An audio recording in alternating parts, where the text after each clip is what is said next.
자, 오늘 수요일입니다. 좀 놀아본 오빠의 미심쩍은 상담소가 있는 오늘. 지난주에는 제가 독감으로 인해서 이 감기를 치료하기 위해서는 꼭 스키장에서 요양을 해야 된다라는 판정을 받고 스키장에서 요양을 하는 바람에 제대로 방송을 진행을 못해서 금요일 날 상담소를 진행하게 되면서 그래서 하는 수 없이 금요일을 수요일을 바꿨죠. 그래서 수요일하고 금요일 날짜를 바꿔서 저희가 진행을 했었습니다. 그래서 지난주에는 우리 고스력 달력이 월화금 목수토일로 바뀐 주였죠. 이번에 이제 정상적으로 진행이 됩니다. 저희 좀 놀아본 오빠의 미심쩍은 상담소에 상담을 신청하실 분은 ghoststation.co.kr의 게시판에는 익명성이 보장되는 상담을 하실 수가 있고요. IMBC 게시판에다 상담을 하실 때는 본인 실명이 거기 게시판에 뜨니까 그 점에 좀 유의를 하시도록 미리 말씀을 드려두겠으며, 또한 이 상담소에서 나온 저의 나름대로의 해결책이랄까, 나름대로의 뭐 같이 고민이랄까, 이런 거를 듣고 나서 실천을 했는데 본인의 인생에 치명타가 생겼다든지 일이 2배로 꼬였다든지 이런 데 대해서 그닥 저희는 책임을 지고 있지 않습니다. 좀 놀아본 오빠의 미심쩍은 상담소, 리틀 플레이드 브라더스 언빌리버블 카운셀링 오피스. 자, 마음이 갑갑할수록 좀 차분하게 진정을 하고 그리고 고민을 해야겠죠. 슬로우준의 디어로 시작합니다. 자, 먼저 지난주 고민 상담에 대한 피드백을 하나 볼까요? 본인이 갑상선 기능 항진증이라는 병을 가지고 있어서 그 남자 만나기가 무척 두렵고 꺼려지고 한다는 그런 얘기에 대해서, 병도 병이지만 나 자신이 그렇다는 것 때문에 컴플렉스를 만들어가지고 자기 자신을 가두면 그게 일단 1차적으로 문제가 되니까 남자들이 아픈 여자를 좋아할까? 글쎄, 건강한 여자를 좋아하겠죠. 남자든 여자든 누구나 건강한 게 좋죠. 물론 뭐 영화나 이런 데를 보면은 아픈 남자, 아픈 여자를 위해서 수뇌보를 바치는 뭐 이런 거를 보면은 좀 멋있어 보일지 몰라도 현실에서는 어린 반푼 어처없는 소리, 건강한 게 좋죠, 물론. 그렇지만 어디가 아픈 뭐 지병을 가지고 있는 내가 사랑하는 사람이 그거를 짊어지고 갈 수는 있어도 그것 때문에 생긴 컴플렉스 덩어리가 돼가지고서 육체, 마음이라는 걸 담고 있는 이 육체라는 그릇에 금이 가거나 조금 아프거나 이렇게 해서 그 안에 있는 마음이 삐뚤빼뚤해져 버리면 그거를 짊어지고 가기는 싫다라는 남자들이 훨씬 더 많지 않을까, 그런 생각이 들어서 이런저런 얘기를 했는데요. 방송 듣다 깜짝 놀랐지 뭐야, 이런 기분이구나, 내 사연을 누군가 들어준다는 거, 같이 고민해준다는 거 듣고 나니까 내가 별일 아닌 거 가지고 오바했나라는 생각도 들고 철이 덜 들었나 하는 생각도 들고, 1년 반 동안 꼬박 치료했는데 몇 달 못 버티고 또 재발하고 그래서 그냥 기운이 빠졌나 봐. 내가 원래 심장도 좀 약해서 갑상선이 겹치면 많이 힘들거든. 그래서 나약해지고 투정도 부리고 싶었나 봐. 좋아하는 사람 생기면 나 이제 뒤돌아서지 않고 마주보려고, 그냥 사랑하려고, 힘내야지, 기운내서 이겨내야지, 그런 의미에서 넥스트의 혁명전야 공연에 참여키로 했어. 스탠딩으로 달리는 건 무리니까 나는 C6구역 20열 1번 자리에서 혼자 무흐태하고 있을 거거든. 음악에 빠져서 조용히 앉아있다 그래도 구박하면 안 된다. 일단 구박은 날리고 옵니다. 저는 가리지 않고.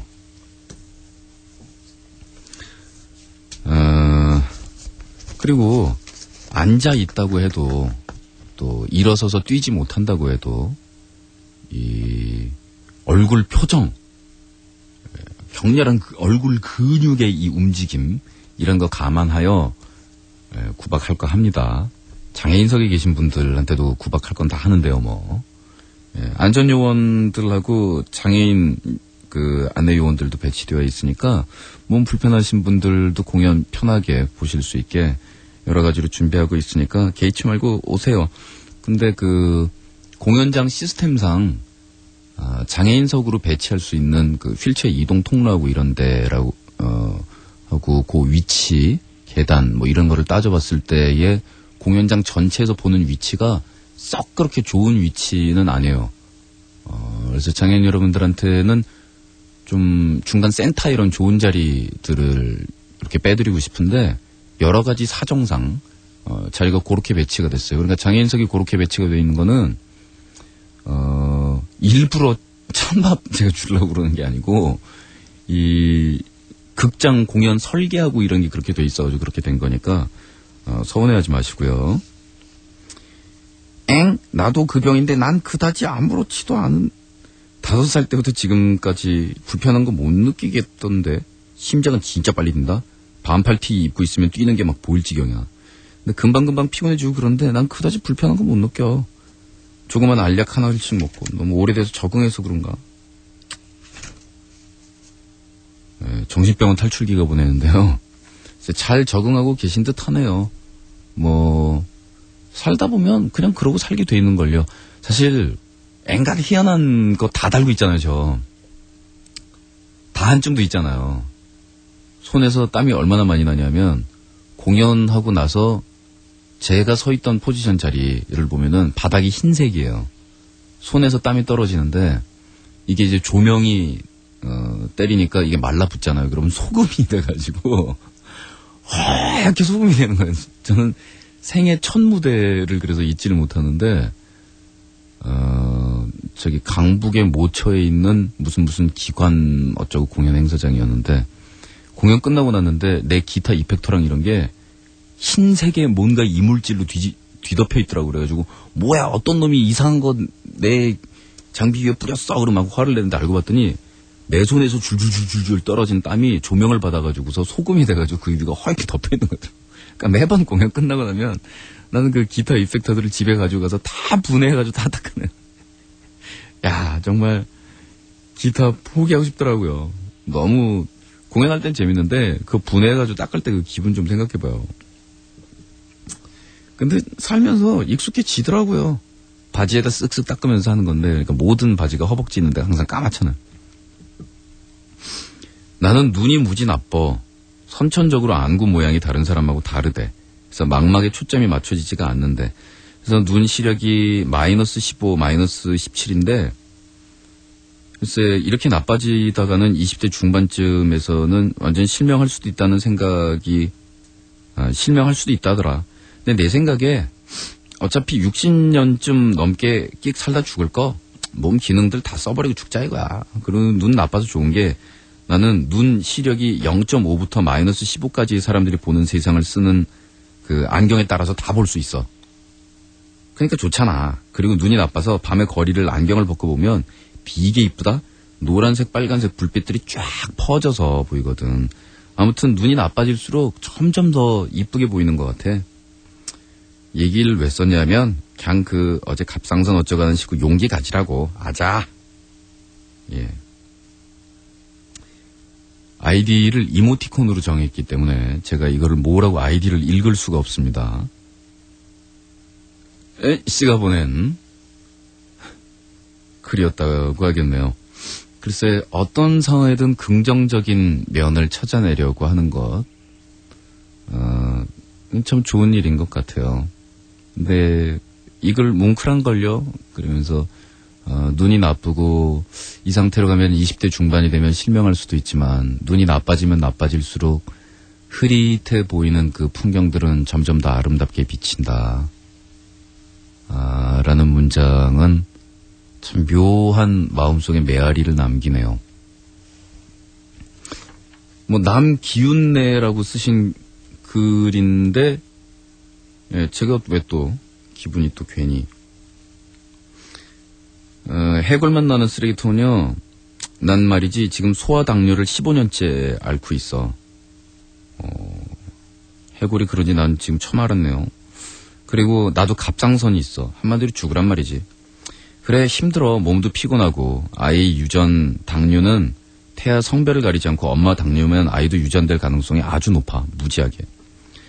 남자. 글쎄 내가 아프다는 이유로 나를 차버린 남자는 없어. 근데 아이 생각하면 나도 갑갑해. 난 남자는 거의 포기 상태야. 그게 마음이 편해. 혹시 만약에 내가 결혼하더라도 아이는 싫어. 나 몸도 안 좋고 그리고 자신도 없어. 내 아이가 나와 똑같이 살게 된다는 거 끔찍해. 나 하나로 좋게. 모르겠어. 남자 포기하니까 지금 편한데 만약에 나한테 사랑하는 남자가 생기면 나도 고민하고 괴롭겠지. 나 27, 이제 슬슬 결혼 준비해야 될 나이. 주변에서 압박이 들어오는데 모르겠어. 나 그런 거 워낙 잘 무시하는 스타일이고 신경 안 쓰는데 정말 내가 사랑하는 남자가 생긴다면 난 내 몸뚱이를 저주할 거야. 나한테 사랑이 오지 않기만을 기도할 뿐이야. 글쎄 해골도 용기 내세요. 그렇다고 해서 사랑이 오지 않을 것도 아니고 그리고 그렇게 다가온 사랑이 바로 그러한 이유라든가 이런 것들을 감수하고 당신의 배우자가 되어 결혼하겠다라고 이야기할 가능성이라는 건 충분히 존재하고 있고 그리고 사랑의 완성을 결혼이라고 보는 것도 웃기지 않아요. 사랑하는 것 자체가 일단 목적인 게 사실 사랑인데 현실 면에서 어떤 결혼이라는 제도 안에 안착하는 것 이런 것들도 글쎄 결혼이 사랑의 결과로서가 아니라 사랑의 이 틀을 갖추어 나가는 중간 과정으로서의 또 하나의 변화라고 생각을 한다면 긍정적인 기능도 있기는 한 건데 왜냐면 아직 미래라는 걸 우리는 모르니까 당뇨라는 것이 치료가 가능한 또 치유가 상당히 쉬운 이런 영역의 병 안으로 들어가게 될 멀지 않은 근미래에 그렇게 될 가능성도 있고요. 또 당뇨를 치료하지는 못하는데 그게 유전되는 것을 막을 수 있는 유전자 치료라든가 이런 것들이 근미래에 등장하게 될 가능성도 높고요. 또 이 두 가지가 다 안 되어도 이 두 사람이 결혼을 했는데 그런 것들을 우려해서 아이를 안 갖기로 했다면 입양을 해서 그래서 가정을 꾸려나가는 것 역시 한 방법이니까 물론 입양이라는 거를 너무 쉽게 얘기하는 것 같아가지고 좀 민망하기는 한데 쉽지 않다 그러죠. 생각보다 남의 핏줄 기른다는 게 그렇게 생각보다 쉬운 문제인 것 같으냐. 입양 그러면 괜히 되게 로맨틱하게 생각하고 그리고 나중에 돈 벌고 어쩌고 안정되고 그러면은 아이도 입양해서 기르고 이랬으면 좋겠어요. 이게 다 그냥 사춘기 때 꿈꾸는 로맨스처럼 걔네들 그렇게 쉽게 얘기하지만 쉽지는 않다. 또 그렇게 쉽지 않기 때문에 그 쉽지 않은 일들을 준비도 안 된 상태에서 함부로 그렇게 저질렀다가 한번 입양한 아이를 도로 돌려보내서 파양하는 그런 경우는 정말 최악의 경우 아니겠어요? 그 아이한테도 그렇고요. 정말 평생 씻을 수 없는 그런 상처를 주게 될 텐데 물론 어려운 일이기는 해요. 그렇지만 두 사람이 당뇨와 갑상선과 이런 몸에 육체에 붙어있는 그런 질병들과 같이 함께 싸우면서 사랑을 키워갈 그런 의사가 있다면 그 의지라면 또 그러한 입양 절차를 통해서 또 아이를 갖고 가정을 꾸려나가는 그런 것도 또 능히 가능한 커플이 될 거라고 생각을 해요. 그러니까 너무 쉽게 단정적으로 그렇게 생각하지 마시도록 물론 내가 정말 좋아하는 사람이 나타났을 때 그 사람에게 나의 이런 점들이 장애가 되어서 사랑이 깨질 수도 있겠죠. 안 깨질 가능성도 있는 거거든요. 바로 가까운 근미래에 있는 의학적인 희망, 과학적인 희망, 인간의적인 희망, 현실적이고 타협적인 희망, 이런 온갖 종류 색채의 희망들이 우리 주위의 공기방울처럼 이 수백 개가 둥둥둥 떠다니고 있는 것 역시 현실이니까 지금 낭망하고 힘들고 마음이 답답한 것이 분명한 현실인 거나 마찬가지로 그러한 희망들이 여전히 주위에 둥실둥실 떠다니고 있다라는 것 역시 부인할 수 없는 현실입니다. 희망이 분명히 현실적으로 존재하고 있거든요. 자, 그러니까 너무 기운 잃지 마시고요.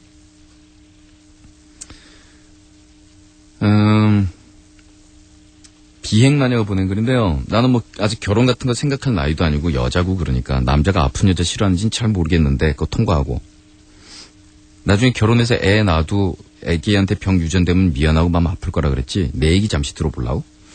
우리 친할아버지 저혈압, 우리 친할머니 고혈압에 당뇨에 천식에. 아무튼 나이가 드셔서 그런 것도 있지만 꽤나 잔병이 많으셔서 약을 한 뭉태기씩 드세요. 우리 외할아버지 고혈압으로 자주 쓰러져. 우리 외할머니 역시 고혈압에다가 갑상선으로 젊으신 나이에 쓰러지셔서 왼쪽이 마비돼가지고 쓰지를 못하셔. 우리 엄마 역시 갑상선. 3년 전엔 상황이 정말 심각할 정도로 안 좋았는데 그런 대로 좀 나아지고 계시고. 우허, 유전병으로 피해갈 수 없는 이미 갑상선은 대략 증상들이 보이고 있고, 열받으면 바로 혈압부터 머리를 쏠리는 게 고혈압도 확실하거든. 내가 몸도 무지무지 약해.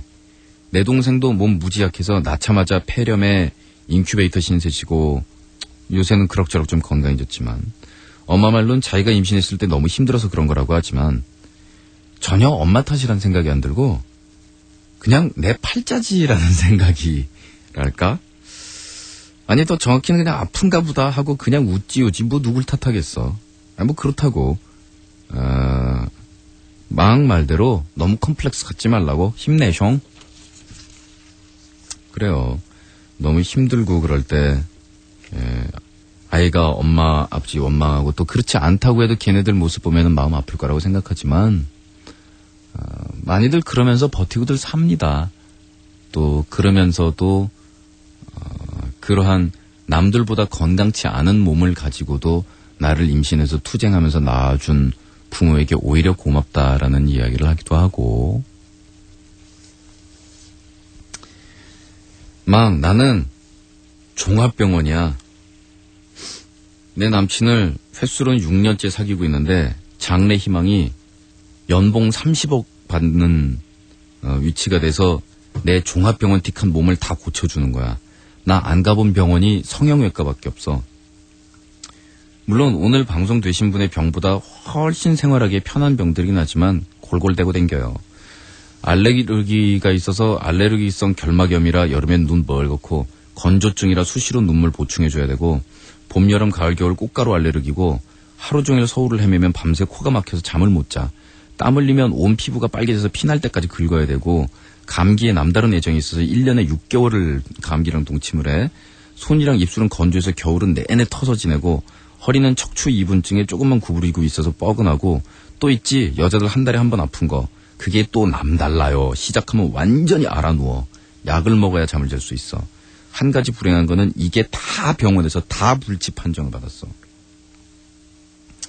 그래서 내 남자친구 장래희망이 돈 많이 벌어서 구석구석 아픈 데 없이 다 고쳐주는 거야. 오늘 방송된 마녀도 좋은 남자 만나길 빌어. 세상엔 참 여러 종류의 사람이 있는 것 같아. 그중에 눈에 콩깍지 치면 남들이 막 뭐라 그래도 내 눈엔 다 이쁜 거 있잖아. 좀 당당하게 살아도 좋을 것 같아. 설마 세상에 내 인연 하나 없겠어. 마음같이 찬바람 휘잉 하는 사람도 결혼하는 거 보면 희망을 가질 만한 세상. 내가 제가 찬바람이 휘잉하게 분다는 얘기를 처음 듣습니다. 저는 어릴 때부터 저는 항상 가슴이 따뜻하고 성격이 온순하고 온화하고 주위에 정 같은 거 베풀기를 좋아하고 또 불쌍한 동물이나 작은 곤충한테도 이런 애틋함을 느끼는 그러한 아이였어요. 찬바람이 휙 하다니요. 무슨 그런 얘기. 아이디 정지영 안 걸려? 하나, 둘, 셋, 넷. 아슬아슬하게 빠져나가네. 딱 10개네. 48씩 매겨야 되는데.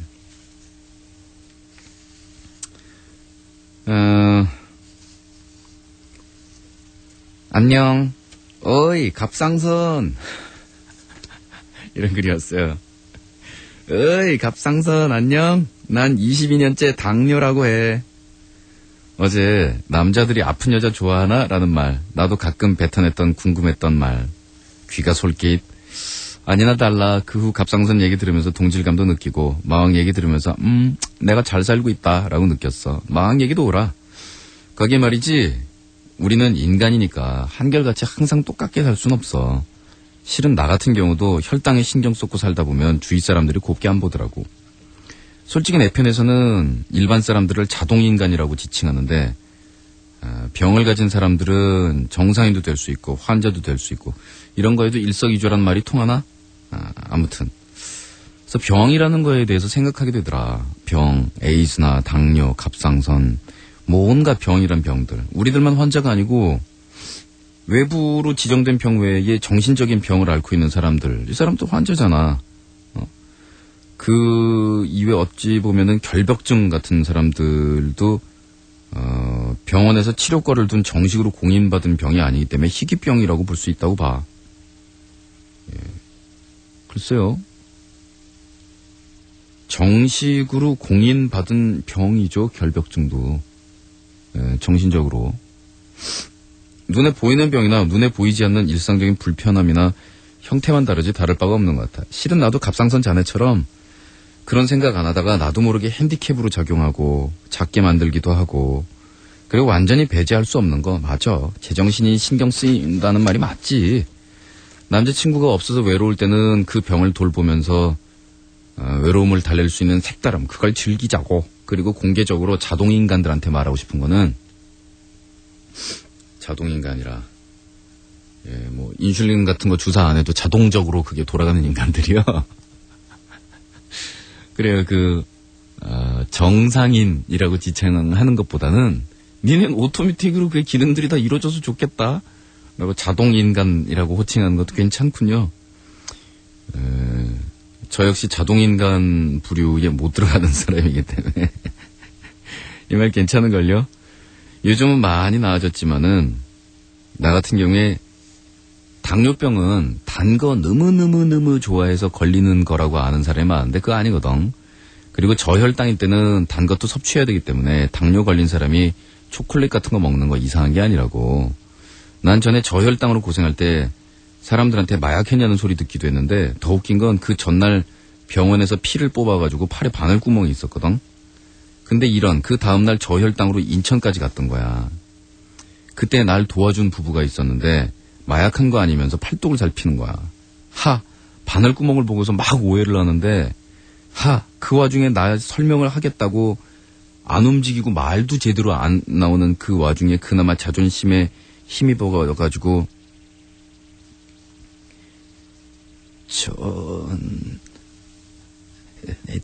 당뇨 막 이러면서 최선을 다했던 거지. 에휴. 아무튼 갑상선 같은 내분비계 질환으로 반가웠어. 용어가 색다르네요. 그리고 우리는 마왕의 아버지 같은 사람 만날 거니까 가끔 시간 남으면 눈 씻고 찾아봄을 잊지 말고 평상시에 우리 인생에 온 힘 쏟아서 잘 살아가자고.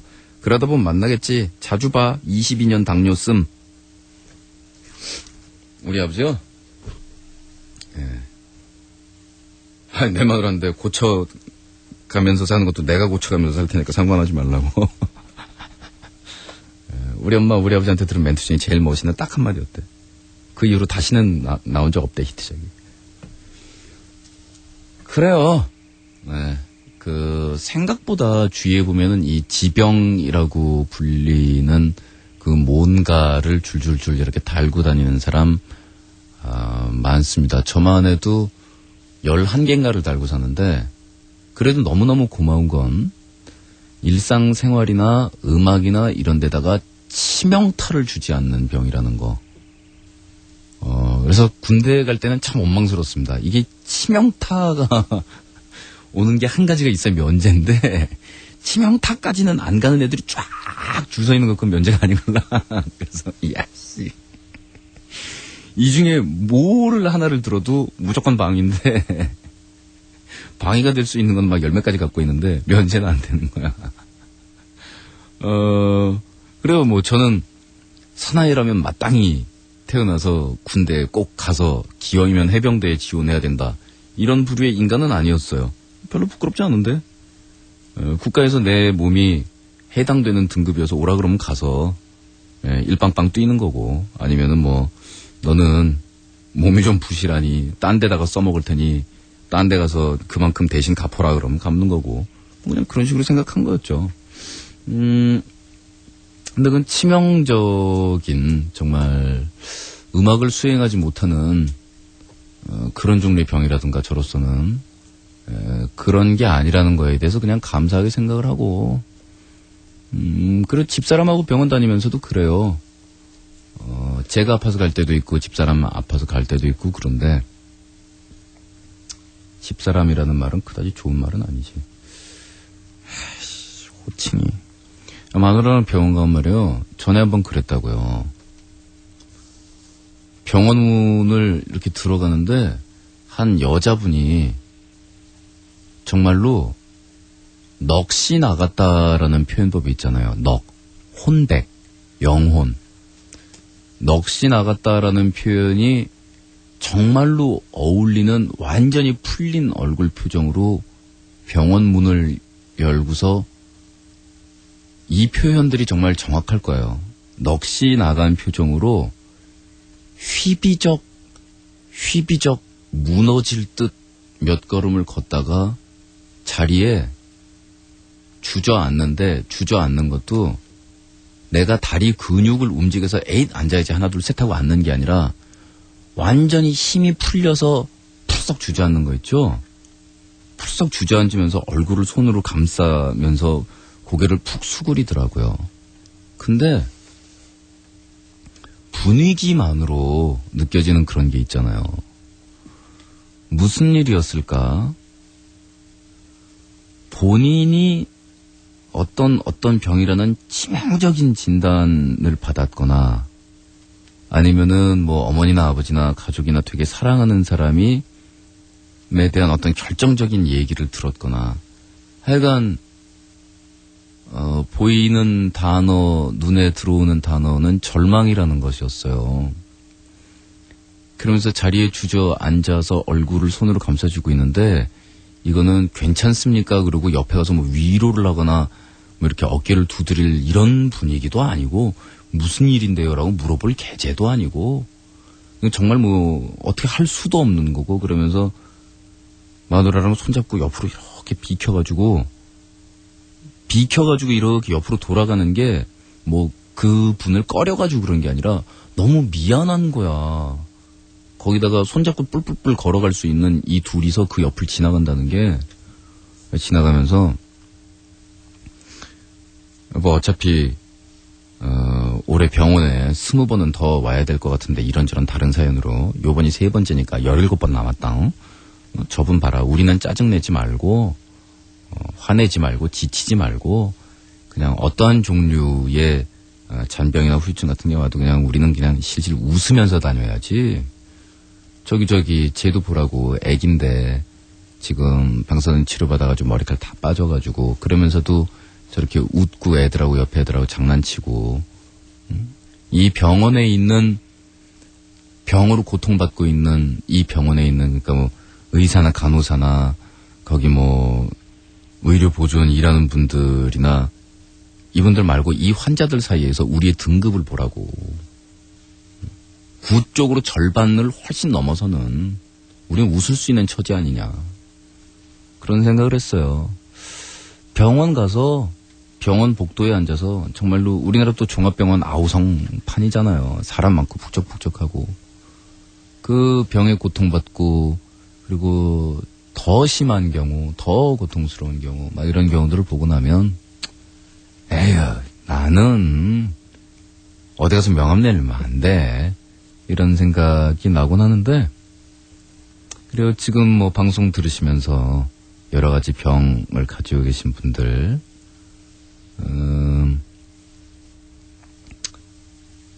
그때 그 생각도 나요. 택시 운전하는 우리 젊은 식구 택시 타던 손님이 시한부로 이제 6개월인가 1년인가 뭐 남은 분이었던 그래서 그분하고 이야기를 나눴던 그런 사연도 생각이 나고 그럽니다.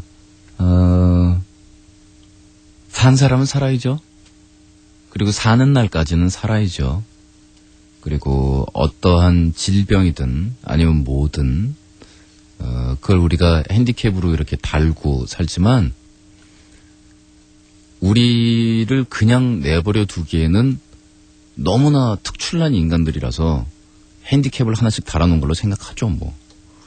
왜 그 경마할 때 저는 잘 모르는데 무조건 우승하는 말 있죠? 너무 세네. 그러니까 경기가 안 되는 거죠.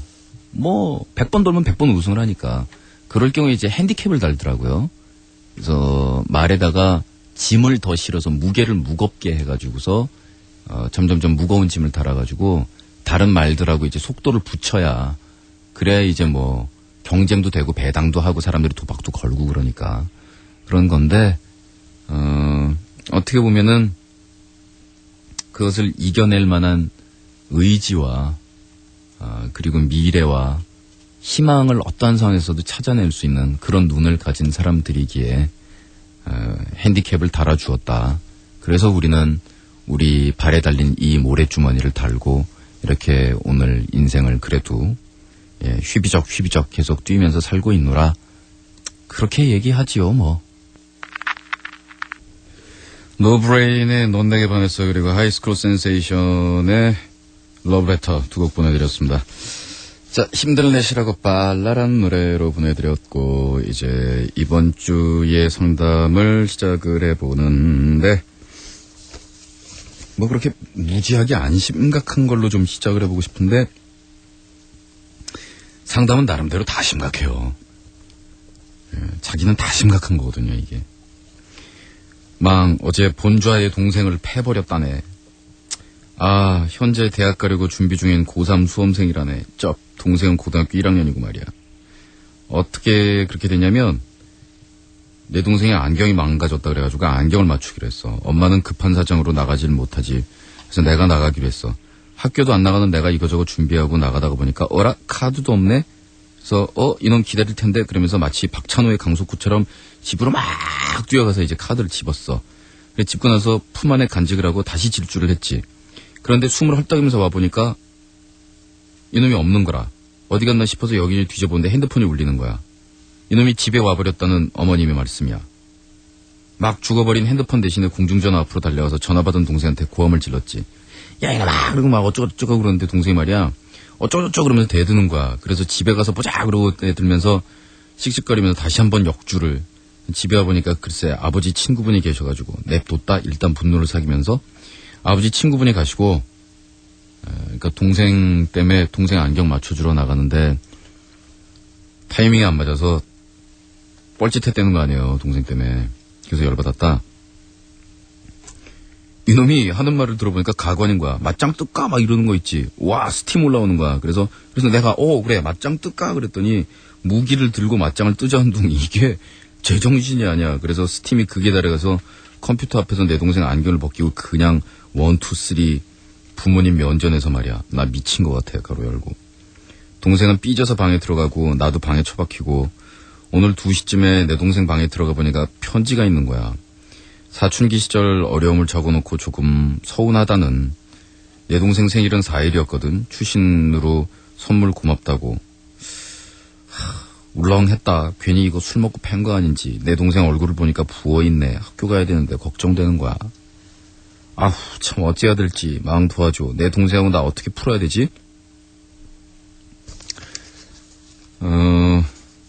일단 아무리 동생이라고 그래도 그 아기 때에 형제들끼리 주먹질하고 싸우는 것도 아주 엄하게 혼내야죠. 남한테 손을 올리고 그러는 것도 나쁜 짓인데 하다못해 친형제끼리 뭐 형이 동생을 뭐 야단칠 일이 있다고 해도 손 올리는 거 뭐 그렇게 그리고 이렇게 때려서라도 정신을 차리게 해야겠다 하면 무슨 일을 저지른 것도 아니고 그냥 몇 살 터울에 이 형제들끼리 격이 없이 지내다가 벌어진 걸 가지고 그거를 얼굴을 날렸으니 그것도 딴 데도 아니고 인격의 상징인 얼굴을 무조건 잘못했지 뭐. 동생이 어떻게든 간에 동생이 형보다 낫네요. 예. 감정 같은 거 그 사이에서 안 벌어지도록 편지로 쓱 써가지고서 자기 심정도 딱 전달해 놓고 그리고 형한테 먼저 풀자고 화해도 딱 출신 고맙다라는 얘기도 해놓고, 뭐, 동생이 완전히 형일세, 이거. 예. 이 경우에는, 뭐, 사실 형제간의 이런 다툼은, 심지어는 살인까지 불러온 카인과 아벨의 시절서부터 사실 늘상 있어온 일입니다. 그렇기 때문에 아주 오래된 예를 따르는 것이 좋겠어요. 함무라비 법전에 의거해서 눈에는 눈으로, 이에는 이로, 코에는 코로니까 동생한테 3방 맞으시죠? 됐고요. 우리 집 고양이는 미친 고양이가 보냈습니다. 오늘 만난 남자 사귀자고 그러는데 어떻게 할까? 못생긴 건 아니다만 평범해. 근데 내 스타일은 아니야. 너무 얌전하게 생겼어. 근데 목사님 아들이야. 부자는 부자야. 큰 교회 목사님 아들이니까. 사귀자고 그러는데 고민 중이야. 식구들은 어떻게 할 것 같아? 어둠의 식구로서 목사님의 아들을 사귄다? 네, 안 돼요. 다음. 뿡이 보냈습니다. 말을 너무 못해요. 경력이 좀 있고 다시 취직을 해야 되는데 면접 보라고 연락이 와도 걱정이에요. 업무 자체에 대한 질문은 경험을 했던 대로 공부했던 대로 대답하고 모르는 건 모른다고 하면 되는데 자기소개라든가 지원 동기라든가 하는 질문들이 문제예요. 내가 어떤 스타일인가 자기소개를 해보라고 하면 제출한 소개서에 있는 대로입니다 라고 말할 것 같아요. 입사 지원서 낼 때 이력서랑 자기소개서도 미리 써내잖아요. 지원 동기를 물어본다면 할 말이 없을 것 같아요. 그냥 취업해야 되고 내 전공 자격증 고려해서 지원하는 거거든요. 앞으로의 각오를 물어본다면 열심히 공부하고 일하겠습니다. 이게 다일 것 같아요.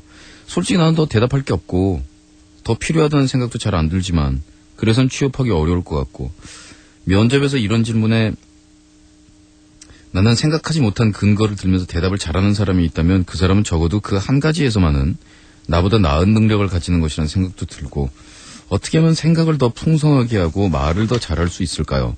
화술 학원을 다녀야 할까라는 생각까지 들어요. 도와주세요. IMBC도 아니고 고스트 스테이션 사이트에 웬 존댓말? 뿡! 뭐 하는 거예요, 지금? 제가 볼 땐 말에는 전혀 문제가 없는데 분위기 파악이 안 되는 것 같아요. 분위기 파악이. 면접을 볼 때, 이 다단계, 그래서 이렇게 어디 가서, 잘 썰 좀 날리고 사기칠 수 있는 사람을 우리는 지금 에이전트로 필요로 한다. 이런 회사가 아니라면 면접에서는 이 화술이 뛰어난 사람을 뽑는 게 아닙니다. 일 잘할 사람을 뽑는 것이지. 또 화술이 정말 좋아서 이 외부 세일즈 나가야 되는 이런 파트에다가 무슨 직원을 채용한다면 술래 말도 좀 잘하고 이런 사람을 뽑을 것 같지만 의외로 또 이 가가호 방문하면서 이렇게 판매하고 이런 세일즈맨들 보면 판매 왕 막 이렇게 되거나 이런 사람들을 보면 달변이 아닌 경우가 많아요. 그러니까 말을 너무 잘해도 사기꾼처럼 보인다는 거죠. 그게 우리나라가 특히 더 심해요. 말 잘하면 사기꾼이다라는 이미지가 있어서 어릴 때부터 수도 없이 사기꾼 소리를 들으면서 자라다 보니 제가 진짜로 사기꾼이 돼버렸잖아요. 그래서 오늘 밤도 이렇게 사기치면서 여러분들은 저한테 걸려들고 있지 않습니까? 주위에서 어릴 때부터 사기꾼으로 간주해봐요. 애가 사기꾼으로 자라나지. 오히려 화술을 특히 면접에서 보여주기보다는 표정과 있는 그대로를 보여주는 게 좋습니다. 또 저도 면접을 보기도 하고 사람을 뽑아보기도 하고 뭐 오디션에서 뮤지션을 뽑는 거하고 이제 회사 직원을 뽑는 거하고는 또 다른 기준으로 보지만 그래도 역시 자기 주장이나 자기 고집이 너무 없는 것 같은 사람도 곤란하고 뽑아만 주신다면 목숨 다 바쳐 그것도 좀 문제가 있는 거거든요. 아무리 회사에서 뽑아준다고 직장 됐다고 정말 목숨 걸 거야 정말? 회사에? 너 이 회사 다니면 죽어 그럼 다닐 거야? 아니잖아요. 물론 표현이 그렇다는 이야기지만 그거보다는 실력이 있고 자신이 있고 그리고 열심히 할 생각이 있고 과장도 오버도 없고 그렇다고 해서 기어 들어가는 것도 없고 딱 이런 상태가 오히려 누군가를 뽑아야 하는 면접관들이 선호하는 사람들이거든요. 오히려 자기소개를 해보라고 한다면 거의 소개서에 써있는 그대로거든요. 이게 자기 스타일이잖아요. 그러면 면접관은 굉장히 담백한 친구로구나. 어떤 사람들은 당돌한데 건방져 못 쓰겠어. 이렇게 이야기할 사람이 있을지 모르겠지만 아주 담백하구만. 최소한 회사에 들어와서 여기서 이 사람한테 저 말 옮기고 저 사람한테 이 말 옮기고 이런저런 불화는 안 만들겠구만. 이라고 생각할 수도 있는 거거든요. 지원 동기를 물어본다면 그냥 취업해야 하고 전공 자격증 고려해서 지원하는 건데요. 정확하네. 앞으로의 각오를 물어본다면 열심히 공부하고 열심히 일하겠다. 짧은 문장이지만 이 이상 뭐가 필요해요. 이때는 눈빛이나 표정 같은 게 중요하죠. 놀러 온 거 아니다 나. 취직시켜주면 내 몫은 최소 내 밥값은 내 하리라. 라는 눈빛으로 이야기를 한다면 그런 것들이 더 좋지 않습니까? 얘기 이렇게 들어보니까 업무에 대한 질문은 경험했던 대로 공부했던 대로 대답하고 모르면 모른다 그러고 그냥 대답 다 잘 할 수 있는 그런 상황이고 대인 기피라든가 이런 상황도 아닌 것 같고 여기에서 화려한 언변으로 뭔가를 구사하고 싶다라는 생각을 한다는 것 자체가 자기 스타일을 날리는 거 아니겠어요? 예를 들어서 축구 선수 중에서도 이 달리기가 무지 빨라서 이천수 선수나 차두리 선수 이 공 잡으면 이 캐스터 아저씨 무조건 앞에 표현 똑같지 않습니까? 발 빠른 이천수 공 잡았습니다. 발 빠른 이천수 아니면 발 빠른 차두리 두 선수는 반드시 앞에 발 빠른이 붙지 않습니까? 근데 발 느린 선수 같은 경우에는 예를 들어서 발이 매우 느린 100m 달리기 23초인 신해철 선수가 공을 잡았다고 했을 때 네, 신해철 공 잡았습니다. 발 느린 신해철 공 잡았습니다라고 얘기는 안 한단 말이에요. 자 그럼 발 느린 선수는 죽으란 말이냐. 발 느린 선수는 축구 못하느냐. 그리고 현역에 뛰고 있는 뛰어난 선수 중에 발이 느린 선수가 없느냐.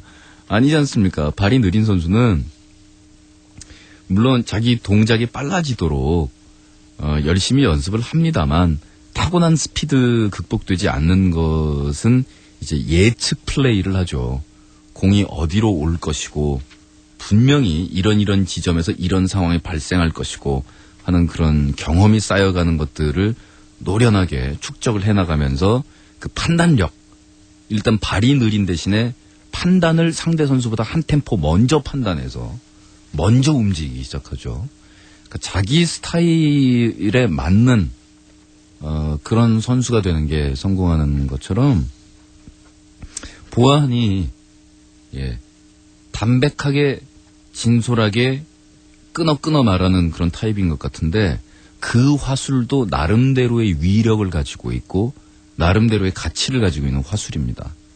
그 화술이 다른 지나친 어떤 오해를 빚어내거나 아니면 너무 말을 짧게 해서 커뮤니케이션에 문제가 생기거나 이러지만 않는다면 이것이 오히려 유창한 달변을 구사하는 사람보다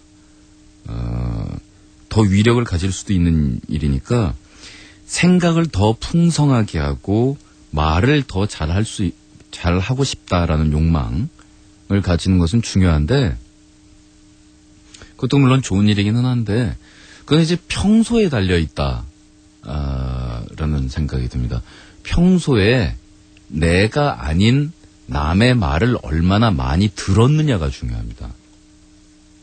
내가 혼자 따발따발 떠들고 있어서는 말하는 것이 결코 늘어나지 않습니다. 그리고 말은 많은데 들을 말 없는 사람, 말은 많은데 똑같은 얘기 되풀이하는 사람, 말은 많은데 분위기 파악하고 이 포인트에서 왜 저 얘기가 나오는 거지? 전혀 파악 못하는 사람이 있습니다. 그러니까 들을 줄 아는 거를 정확하게 듣고 지금 이 상황에서 뭐다라는 거를 판단을 내릴 수 있는 사람이 어눌하게 얘기하는 듯해도 이 타이밍에 해야 될 말, 나와야 될 말, 주위 분위기 파악하면서 말 또렷하게 짧은 말로 탁탁 처리하는 그런 사람이 정말로 말 잘하는 사람입니다. 또 남의 생각을 접할 기회를 많이 겪으려면은 책이라든가 뭐 이런 것들 평소에 많이 보고 그 다음에 정보를 단순히 어디에서 이런 일이 벌어졌다. 자, 근데 여기에 대해서 내 생각은 뭐냐? 라고 평소에 생각을 많이 해두는 것. 이런 것들이, 먼저 되어야지 화술, 기술, 웅변술, 이런 것들이 물론 존재합니다만 그게 먼저 앞설 수는 결코 없거든요.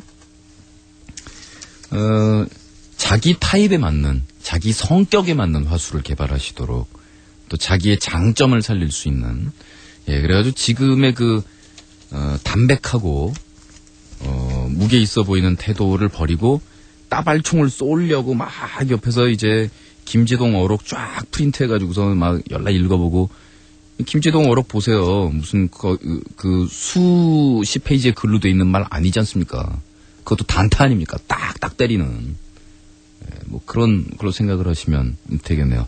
2부로 넘어가서 좀 놀아본 오빠의 미심쩍은 상담소 계속됩니다. We are the children of darkness. We are friends of moon and stars. Now you are one of us. Welcome, welcome, welcome.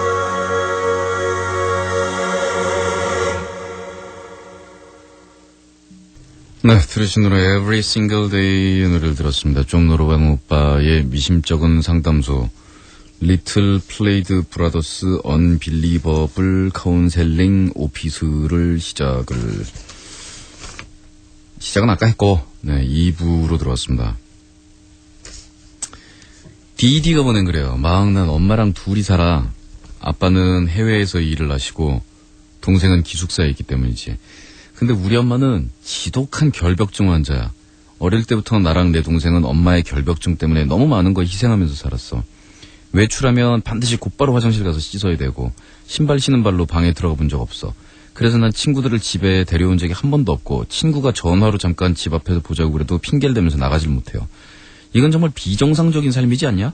남들은 추리닝 차림으로 슬리퍼 신고 책방 가서 책 빌리고 비디오 빌리고 아무 일도 아닌데 나한테는 그런 사소한 자유도 주어지지 않으니까 정말 청소에 미친 사람 같아. 새벽 5시에 일어나서 베란다부터 시작해서 방들을 다 걸레로 닦고 심지어 쓰지 않는 내 동생 방까지 하루에 걸레질을 10번이 기본이고 내가 신발을 벗고 화장실로 향하면 내 뒤를 졸졸졸 따라다니면서 걸레질을 해. 미치겠어. 어렸을 땐 몰랐는데 크면 클수록 화가 나. 왜 나는 남들처럼 살지 못하나. 앞으로도 이렇게 살아야 되나. 이제 성인이 돼서 더 그런 마음이 커진 것 같아. 성인이면 독립할 수 있는 나이잖아. 대학을 썼는데 하나는 서울에 있는 사범대를 썼고 하나는 지방교대를 썼어요. 엄마는 내가 딸이라 집에서 학교를 다니기를 원하는데 난 제발 우리 집에서 안 살았으면 좋겠어. 대학 가서도 이런 삶을 살면 정말 미쳐버릴 것 같아. 근데 내가 가고 싶은 대학은 원래 교대였는데 내가 왜 우리 집 옆에 있는 교대를 썼나 무척 후회하고 또 후회해. 생각을 해봤는데 내 동생이 올해 3학년이 되니까 나랑 내 동생이랑 조그만 원룸이라도 하나 얻어달라고 하면 어떨까 해. 근데 웃기잖아. 바로 집 옆이 학교인데 또 따로 원룸 얻기도. 어떡하지? 이대로 살긴 죽을 만큼 싫어. 예, 이런 DD의 하소연이었어요. 여기 우리 식구의 제면 리플이 하나 달려있습니다. 딴지 거는 것 같아서 미안하긴 한데 외출하면 곧바로 화장실 가서 씻어야 되고 나갔다 왔으면 당연히 신발을 신은 발로 방에를 어떻게 들어가냐? 여기가 미국이야? 아니 말이 이렇다는 거지. 말이 이렇다는 거지. 류 씨는요, 우리 엄마도 그랬어. 그래서 내가 코멘트를 다는데 우리 엄마도 결벽증이 심해서 방바닥에 떨어진 머리카락을 보면은 정말 질색을 하는데 머리카락 뭉쳐진 거를 보고 토한 적도 있었어.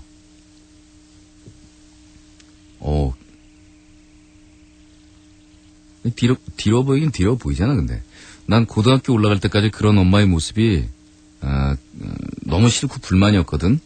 근데 몇 년쯤 지나서는 엄마를 보면서 그런 생각을 하게 됐어. 엄마 자신은 또 얼마나 괴로울까? 결벽증이 심하면 자기 자신, 가족들도 괴롭지만 일단 본인이 엄청 괴로운 거거든. 엄마에게 조심스럽게 제안을 했어. 정신과 상담을 한번 받아보자고. 엄마는 몇 달 동안 거부를 했지. 나는 엄마랑 대화를 많이 하려고 시도를 하고 엄마의 결벽증 증세에 맞춰주면서 끊임없이 설득을 한 결과 정신과 상담하고 같이 치료를 마쳤다. 이제 결벽증도 조금 덜해졌고 엄마랑 다시 노력해보고 노력 후에도 안 된다면 그때는 어쩔 수 없이 엄마랑 님은 어울리기가 힘드니까 그때는 홀로서기를 선언해봐. 늦지 않을 거야. 가족이라는 거 맞춰가야 된다니까. 나도 님과 같은 시기에는 정말 싫었고 엄마를 너무 미워했었어. 지금도 뭐 썩 엄마를 많이 좋아하고 그런 건 아니지만 딸과 엄마는 트러블이 많더라고. 도움이 되었으면 하는 바람이야. 이건 뭐 아주 유사한 경험을 겪은 우리 식구 얘기니까 너무너무 정확한 진단인 것 같으네요. 차마 읽을 수 없는 모 아이디는 귀차니즘과 게으름의 참맛을 알게 할지어다. 말은 쉽지만 결백에 걸린 엄마에게 귀차니즘과 게으름을 어떻게 가르쳐줄 수 있을까요? 예술 좀에 아는 놈은 이런 얘기를 했어요. 엄마 무지 싫어하시네. 만약 내가 사랑하는 사람이 그렇다면 그렇게 심한 원망의 감정은 없을 것 같은데 님이 청소하는 것도 아니고 엄마가 하는 건데 응? 고3이라 더 그럴 수도 있어요. 대학 가서는 좀 쉬고 그러면서 사회생활도 좀 하면서 응? 근데 내가 사랑하는 사람이 뭐 가족이 그렇다면 그렇게 심한 원망의 감정은 없을 거다라고 이야기하지만 제가 볼 때는 원망할 것 같은데요. 저 같아도 아주 많이 원망할 것 같은데요. 왜냐하면은 결혼을 해가지고서 누구랑 같이 생활을 한다 하는 거하고 연애하는 건 완전히 딴 차원의 이야기라고 얘기를 하잖아요. 그러니까 결혼하고 같이 사는 거 이거 얘기도 또 다르다라는 거고 이 커플이 얼마나 극적인 막 드라마틱한 막 사랑을 해서 결혼을 했어도 막상 정말 얼마나 우스운 이유로 부부가 싸우냐면 이빨 닦은 칫솔 꽂아놓는 위치 가지고서 부부싸움 나가지고 이혼까지 간다니까? 사람이 이래요. 다른 사람이 다 나 같을 수가 없는데. 근데 아주 사소한 부딪힘이나 이런 생활의 문제 같은 것들이 스트레스를 주는 정도는 우리가 생각하는 것보다 굉장히 심할 수 있다고요. 그리고 이런 어떻게 보면 큰 거, 네 인생 살면서 사람 죽이지 마. 이런 건 뭐 이제 당근이잖아. 범죄자 되지 마. 뭐 이런 건 괜찮은데 요 위에다가 요 물건 올려놓지 마. 여기다가 이거 먼지 흐트러뜨리지 마. 이런 사소한 제약들 별거 아닌 것 같아 보이지만 이걸로 사람을 칭칭칭칭칭 감아놓으면 그러면 사람이 이 룰 저 룰에 묶여가지고 정신하고 영혼의 땀구멍이 막힌다는 얘기라고요.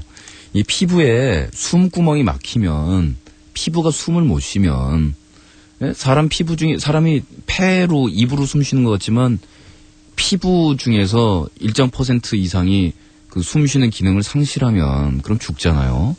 사람의 정신도 숨을 쉬어야 되는데 짜잘한 부분에서 사람을 압박해 들어오면 사람 정말 미친다고요. 그러니까 부부가 무슨 뭐 성격차 이혼이라는 게 그게 짜잘한 부분에서 압박해서 오면서 그게 한쪽을 미쳐버리게 만드는 거거든 정말.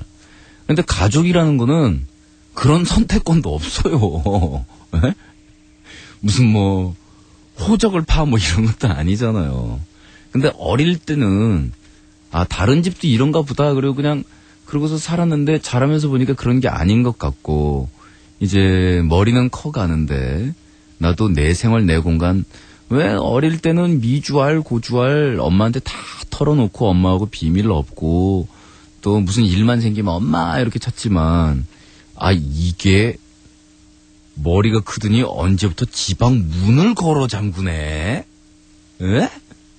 이걸 가지고 서운해하는 부모님들이 계시잖아요. 사실 그런 거 서운해하면 안 되는데 애가 어른이 되어가는 증거이고 자기의 세계, 자기 공간을 가지고 싶어하는 증거이고 그런 건데 문을 걸어 잠근다라는 행위를 거기서 무슨 짓 하려고 그래? 너 못된 짓 하려고 그러지? 응? 너 그냥 뭐 했어? 이 따지들면 사실 피곤한 거거든요. 아니 무슨 애가 방문을 걸어 잠그고 그 문 안에서 누구 사람 죽이려 사제폭탄을 만들었겠어. 그렇다고 그 안에서 무슨 뭐 해봐야 뭘 했겠어. 지가 집안 안에서. 그냥 실실 웃으면서 얘기하면 되지. 근데 그 서운함에 불에 댄 듯이 펄쩍펄쩍 뛰는 그런 엄마들도 있다고요. 그러니까 이 사생활의 공간 안에서 숨 쉴 여유를 안 주고 결벽으로 엄마 애들을 몰아붙이면 그러면 그 숨 막힌 질식해가지고서 그 사람이 가슴 부분을 우리가 이렇게 띠로 쫄라매가지고 숨을 이렇게 편안하게 이렇게 못 쉬고 이렇게 답답하게 숨을 쉰다라는 느낌이 몸이 아니고 정신이 그런데 이거를 평생 엄마 때문에 그렇게 살았다고 생각해봐. 원망하는 마음도 들고 밉죠, 엄마 당연히. 그럴 수 있어요. 원망하는 마음도 들고 엄마 미울 수 있고 정말 엄마 청소하고 이러는 거 꼴보기 싫을 수도 있는데 아까 류신 말이 다 맞는 게 일단 생각해봐야 되는 게 본인이 얼마나 힘들겠노. 제일 피곤한 건 본인 아니겠나 하는 그런 생각을 좀 같이 가져줄 필요가 있는 것 같고 왜냐하면 혈육이니까 이게 뭐 남이면 안 보고 말아 이러겠지만 혈육이니까 그리고 어떠한 문제가 발생했을 때 주위 사람들의 관심과 보살핌, 애정과 인내 이런 거를 강조하는 얘기들은 주변에 숱하게 나와요.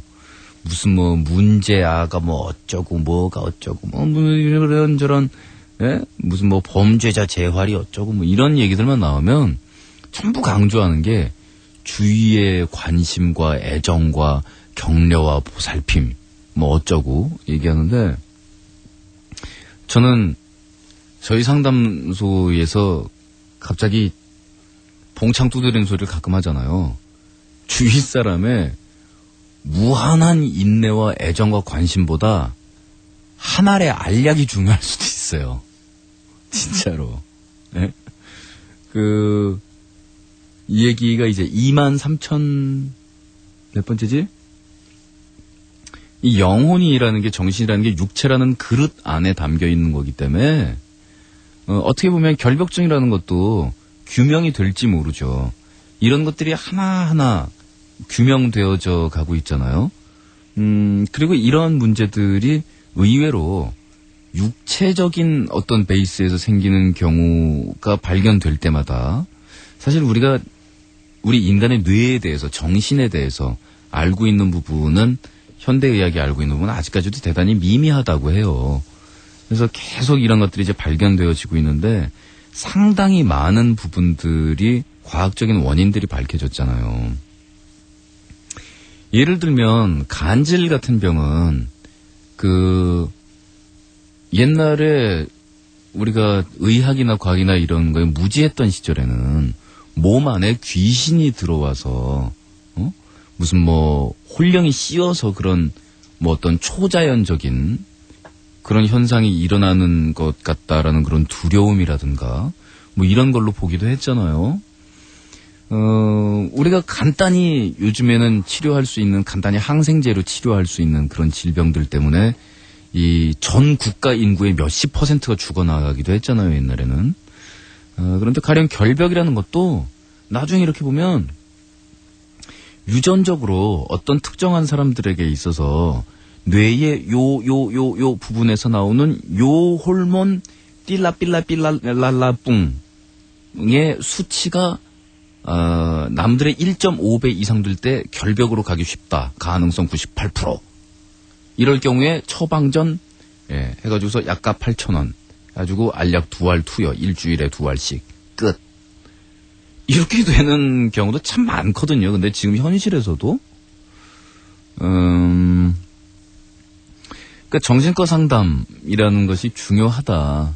그리고 우리나라 사람들 가운데서 사실 대단히 많은 숫자가 정신과 상담을 요하고 있음에도 불구하고 저도 며칠 전에 받고 왔어요. 웃기죠? 지가 좀 놀아본 오빠의 미심쩍은 상담소 하면서 지는 또 어디 가서 상담 받고 와. 아니, 필요한 거예요.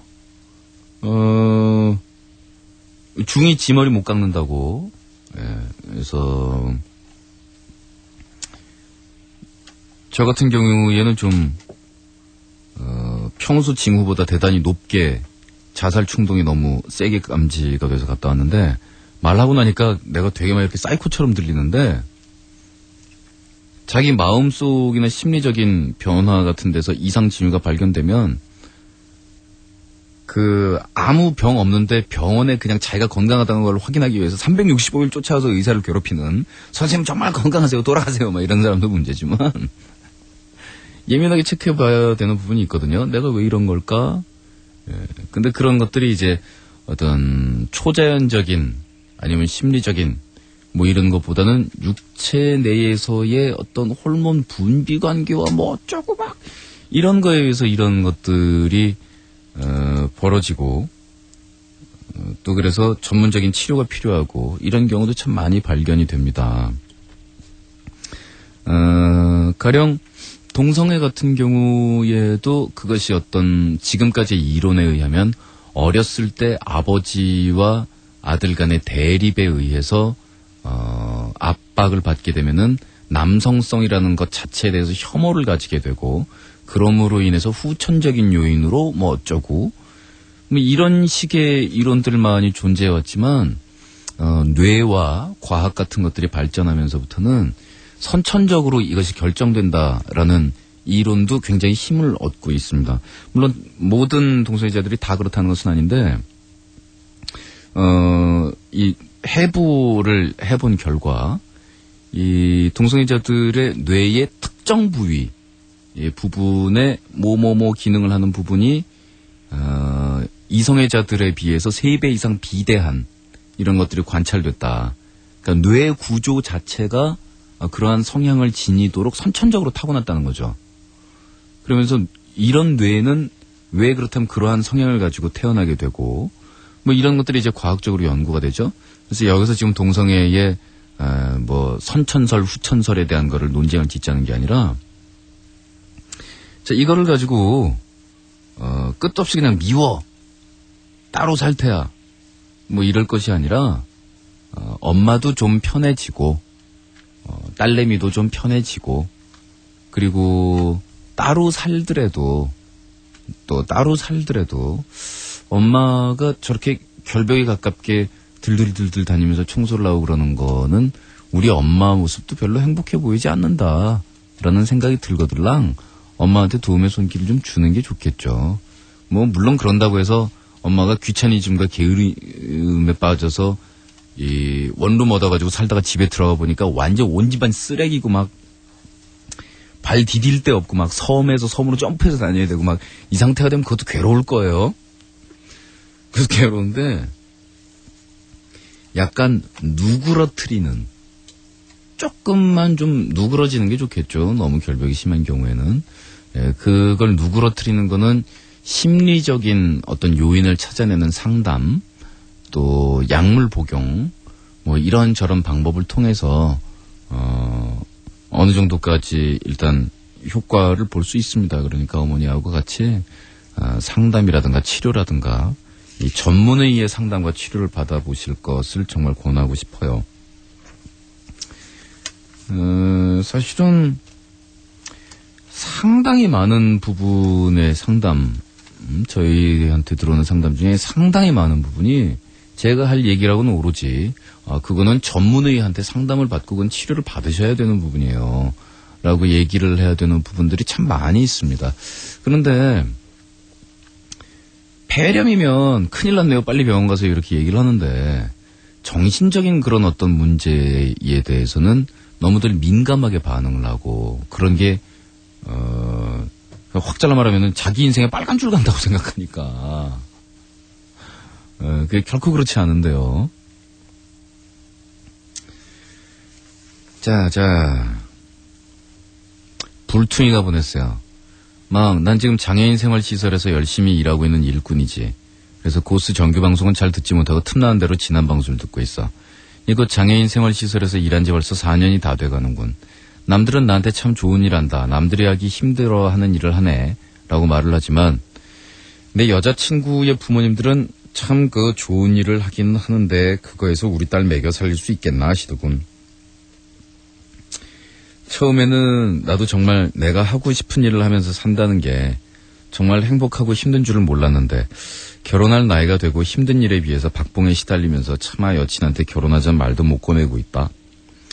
우리 집 식구들도 많은데 다들 가진 거 하나 없이 빚만 지면서 살고 있고 그래도 열심히 살아보겠다고 낮에는 일하고 밤에는 대학원 다니면서 열심히 공부하고 있지만 솔직히 요즘 세상 같아서는 희망이 보이지를 않는군. 여친은 맨날 언제 데려갈 거냐고 조르는데 가진 건 정말 아무것도 없고 아이고 세상 살기가 이렇게 힘들어서야 나름대로는 정말 열심히 산다고 생각하는데 이렇게 열심히 사는 사람들이 정말 잘 살 수 있는 세상이 올까 몰라. 어제 그리고 오늘 그동안 열심히 일한 대가로 얻은 끊어질 듯한 허리 통증에 시달리다 보니까 그동안 다 잡아먹은 마음이 약해지네. 지금 객지 생활하는데 역시 혼자 있을 때 아프니까 정말 서럽구만. 마음도 약해지는 것 같고. 그래도 삐리리 열심히 살아야지. 가진 것도 없고 백도 없고 머리 나쁘거든.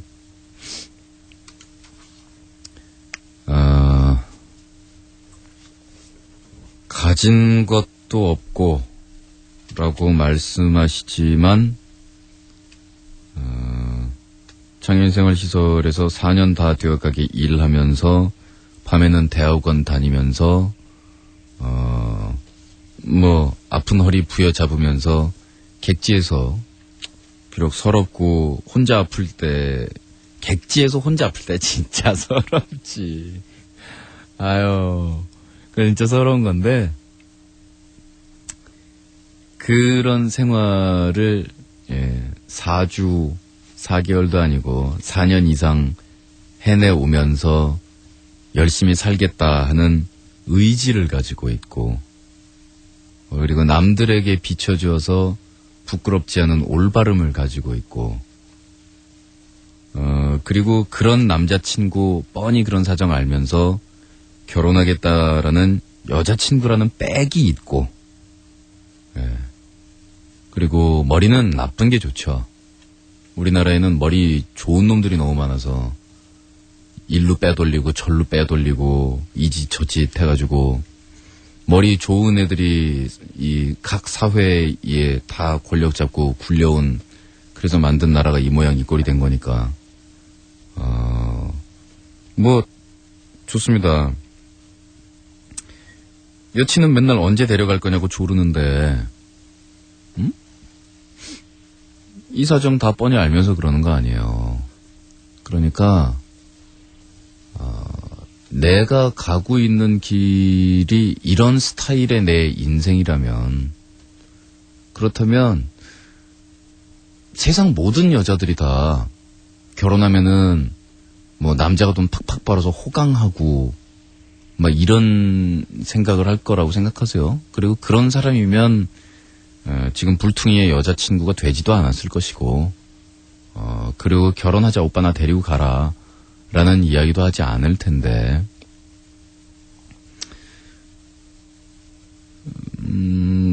좀 더 확신을 가지세요. 지금 이 불퉁씨의 모습을 보면서 그 모습을 사랑할 수 있고 결혼하고 싶다라고 이야기할 수 있는 그런 여자친구라면 바로 이런 자기의 스타일과 자기의 것을 지켜나가는 그런 것을 같이 도와주면서 서로 사는 세계나 가는 길이 약간씩 다를 수도 있어도 또 서로 각자 가는 길을 격려해주면서 갈 수 있는 그런 게 결혼의 의미고 그런 게 배우자 아니겠어요?